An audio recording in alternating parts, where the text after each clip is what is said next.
My name is Wasting Sanity, and this is my review of Hand of Fate. In a cabin at the end of the world, the game of life and death is played. Draw your cards, play your hand, and discover your fate. Deck building comes to life in Hand of Fate, an indefinitely replayable series of quests. Earn new cards, build your deck, and then try to defeat it. Hand of Fate has a very unique approach to action RPG. As the player, you will find yourself sitting at a table, and across from you, you will find a robed individual with rather large hands. This masked man has plucked and manipulated your very memories in order to set the stage. Cards are used to construct levels, provide gear, health, or pain. Part story, part combat, this game brings both worlds together to give the player an interesting taste of the character's life through the dealer's eyes. The dealer seems to try to remain neutral, but does not like the idea of you progressing through what challenges he has created. Each boss run progressively takes longer and longer. As more is unlocked, there becomes more to do. The majority of the cards are marked with a coin symbol. This means that if you defeat the challenge, then the coin will unlock more content. At the start of each run, you start with little to no gear.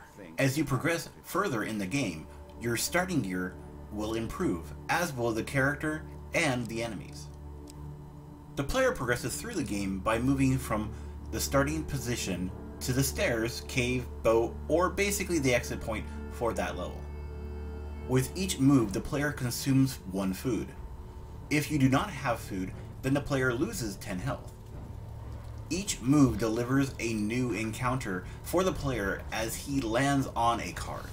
These cards are determined by what cards were included by the player, and the cards that were added later by the dealer.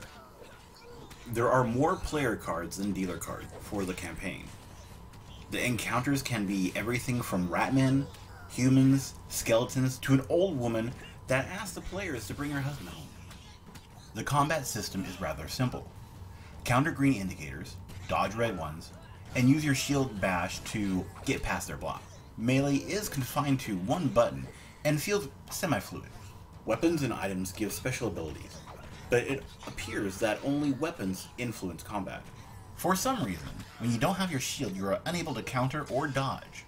With each run feeling slightly different, this improves replayability. I found myself wanting to play the game every time the dealer asked me to. But it isn't all rainbows and kittens here. Not in the Hand of Fate. Unfortunately, the game hits a bit of a snag almost halfway through. To increase the difficulty further, the dealer provides cards that typically are in the way and are 2-sided blades. Meaning, 1 good thing and 1 bad thing. One part you get a blessing, the other part you get a curse.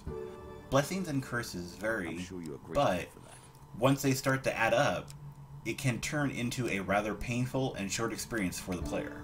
Many times I found myself with basic gear throughout the entire run because I was unable to hold onto my gear or gold for long. As some of you may know, I have a fondness for card games. I like this game, but then again, I don't like the method of starting a player with curses in order to scale up the difficulty level of the game. There is no option to evade the curses when they happen. This feels rather odd since there is typically about a 95% chance that there are going to be options for cards. At least that's what I've seen so far. If you even had a 1 in 4 chance to evade a curse, that would come across a lot better than simply being hit by one. On Steam, this game has overwhelmingly positive reviews. I don't believe it is a great game, but it is far from terrible. That is why I give this game a 6.5 out of 10. The game design choices for the late game held this game back. Instead of creating a series of curses to limit the player, they should have added more advanced AI or lowered the window to counter-attack the monsters to increase the difficulty scale. Endless mode feels a bit limited, as I have tried this mode more than once and went several levels without the chance of gear dropping.